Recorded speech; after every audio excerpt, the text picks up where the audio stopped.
Lorry ಮಾಲೀಕರ ಸಂಧಾನ ವಿಫಲವಾಗಿದೆ. ಇದರ ಪರಿಣಾಮವಾಗಿ ಲಾರಿ ಮುಷ್ಕರ ಮತ್ತೆ ಮುಂದುವರಿತಾ ಇದೆ. ಈ ಬಗ್ಗೆ ಮಾತಾಡೋದಕ್ಕೆ ಈಗ ನಮ್ಮ ಜೊತೆಲಿ ಷಣ್ಮುಖಪ್ಪ ಅವರು ಇದ್ದಾರೆ, ಮಾತಾಡ್ತೀನಿ.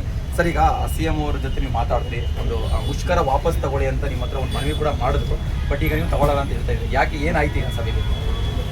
ಈಗ ಮುಖ್ಯಮಂತ್ರಿಗಳು ಆಫೀಸ್ನಲ್ಲಿ ಮಾತಾಡ್ತಾ ಇದೀವಿ. ನಾವು ಹಲವಾರು ಸಲ ನಾವು ಬೇಡ್ಕೊಳ್ತಾ ಇದ್ದೀವಿ, ಡೀಸೆಲ್ ಬೆಲೆ ಕಡಿಮೆ ಮಾಡಿ ಅಂತ.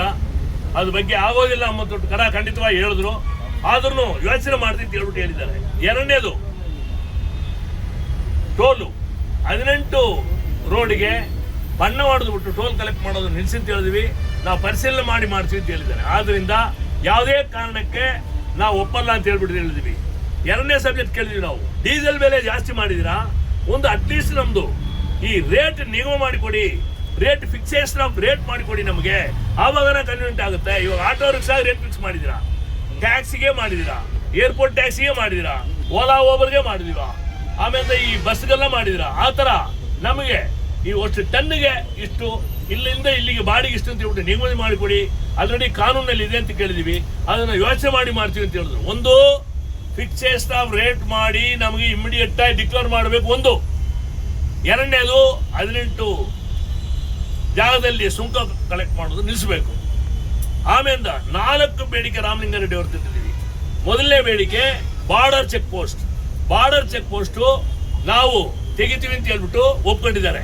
ಯಾವ ತರ ರಾಜ್ಯಗಳಲ್ಲಿ ಯಾವ ತರ ಈಗ border check post, RTO border check post ತೆಗೆದಿದ್ದಾರೋ ಅಲ್ಲಿ ಏನ್ ಮಾಡ್ತಾರೆ, ಹೆಂಗ್ ಮಾಡ್ತಾರೆ ಹಂಗಂತ ಹೇಳ್ಬಿಟ್ಟು 2 ತಿಂಗಳಲ್ಲಿ ನಾವು ಸ್ಟಡಿ ಮಾಡಿ ಗುಜರಾತ್ ಹೋಗಿ ಕಳಿಸ್ತೀವಿ, ಮಧ್ಯಪ್ರದೇಶ್ 2 ಜಾಗದಲ್ಲಿ ನಮ್ಮ ಆಫೀಸರ್ಸ್ ಹೋಗಿ ಸ್ಟಡಿ ಮಾಡಿ 2-3 ತಿಂಗಳ ಒಳಗಡೆ ಅದನ್ನ ಕಲೆಕ್ಟ್ ಮಾಡಿ ಯಾವ ತರ ಇದನ್ನ ನಾವು ಮಾಡಬೇಕು ಅನ್ನೋ ತೀರ್ಮಾನ ಇಬ್ರು ಕೂತ್ಕೊಂಡು ತೀರ್ಮಾನ ಮಾಡಿ ಆ ಬಾರ್ಡರ್ ಚೆಕ್ ಪೋಸ್ಟ್ ತೆಗಿಯೋಣ ಅಂತ ಹೇಳಿದ್ದಾರೆ. ಮೊದಲನೇದಾಗಿ.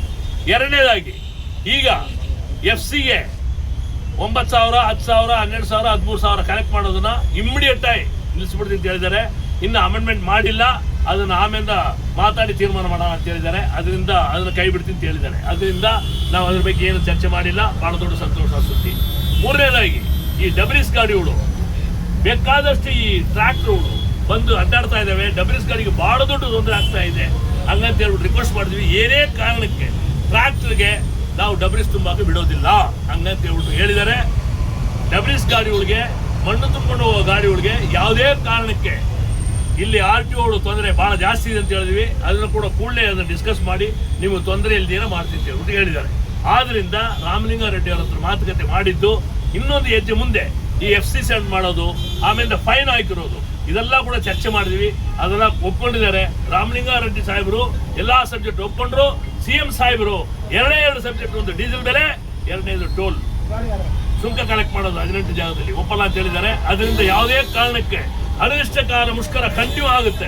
ಇನ್ನು ಉಗ್ರವಾದ ಹೋರಾಟ ಜಾಸ್ತಿ ಆಗುತ್ತೆ. ನಾಳೆಲ್ಲ ನಾಡಿದ್ದು ಚಾಲಕರೆಲ್ಲ ರೋಡಲ್ಲಿ ತಾಮದು ಗಾಡಿ ಹಾಕ್ಬಿಡ್ತಾರೆಂಬ ಎಚ್ಚರಿಕೆ ಮಾಡಿಕೊಟ್ಟಿದ್ದೀವಿ. ದಯವಿಟ್ಟು ಸ್ನೇಹಿತರೆ, ನೀವು ನಮ್ಮ ಜೊತೆ ಕೈ ಜೋಡಿಸಬೇಕು.